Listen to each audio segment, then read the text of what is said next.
আসসালামু আলাইকুম রহমতুল্লাহ। আলহামদুলিল্লাহ, আল্লাহ তালা খুব ভালো লাগছে। আজকে কিছু বাচ্চা বোর্ডিং করা নিয়ে কথা বলতে চাই।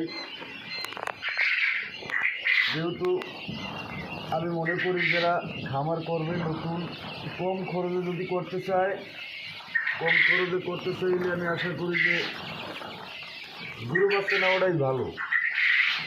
জিরো বাচ্চা নেওয়াটা ভালো হইল গিয়া একদম কম খরচে বেশি ব্যবসা।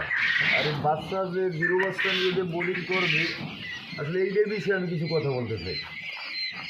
প্রথম জিরো বাচ্চা নিলে প্রথম এই সুন্দর মতো বোর্ডিং দিয়ে করিয়া এরপরে টুস দিয়ে তৈরি, টুস নিম্ন 1.5 থেকে 2 ইঞ্চি টুস দিয়ে তৈরি। টুস দেওয়ার পরে এরপরে পেপারের কাগজ দিয়ে তৈরি, পেপারের কাগজ দিয়া এরপরে সুতি কাপড় উপরে দিয়ে যেতে হইবে। এরপরে বাচ্চাগুলো ছাড়লে বা সুন্দর আলহামদুলিল্লাহ। আশা করি না আমি যে 100% ঠিকঠাক করে, তাহলে আমার দ্বারা আমি যা বুঝতে পারছি। এবং 10 দিন বোর্ডিং করতে হইবে। 10 দিন বোর্ডিং করলে 4টে ওষুধ ব্যবহার করতে হইবে। 10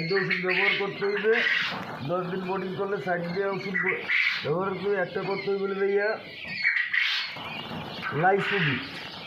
লাইসোডিক ওষুধটা করতে হইবে 4 দিন।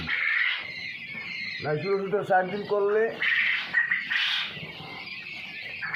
এরপরে আরেকটা ওষুধ হইল গিয়া ওটা করতে হইবে দিয়ে 1 লিটার পানিতে 1 গ্রাম। এরপরে আরেকটা ওষুধ করতে হবে থাইমিন, ওইটাও একই নিয়ম। ওইটা খাওয়াইতে হবে 10 দিন, কিন্তু ওইটা সকাল বিকাল 1 লিটারে 1 মিলি। এবার আরেকটা ওষুধ ব্যবহার করতে হইব, এইটা হইলে রেনামক্সটা, ওইটাও 10 দিন ব্যবহার করতে হইবে।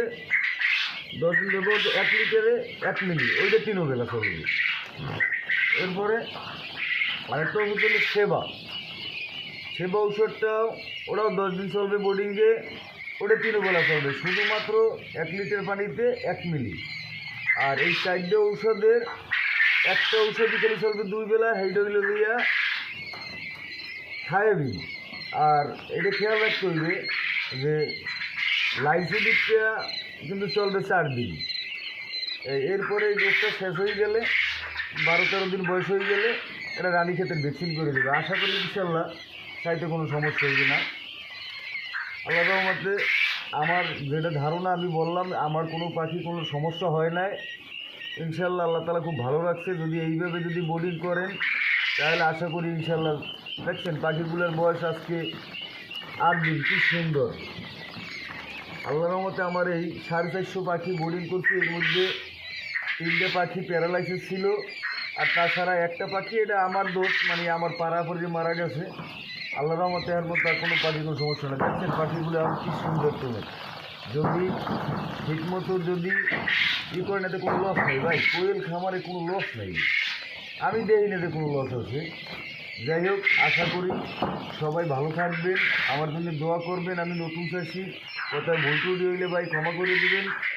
আর যেহেতু আমার বাড়ি হলে বরগুনা মাইঠা চৌমনি, আমার বাড়ি স্ট্যান্ডের পাখি।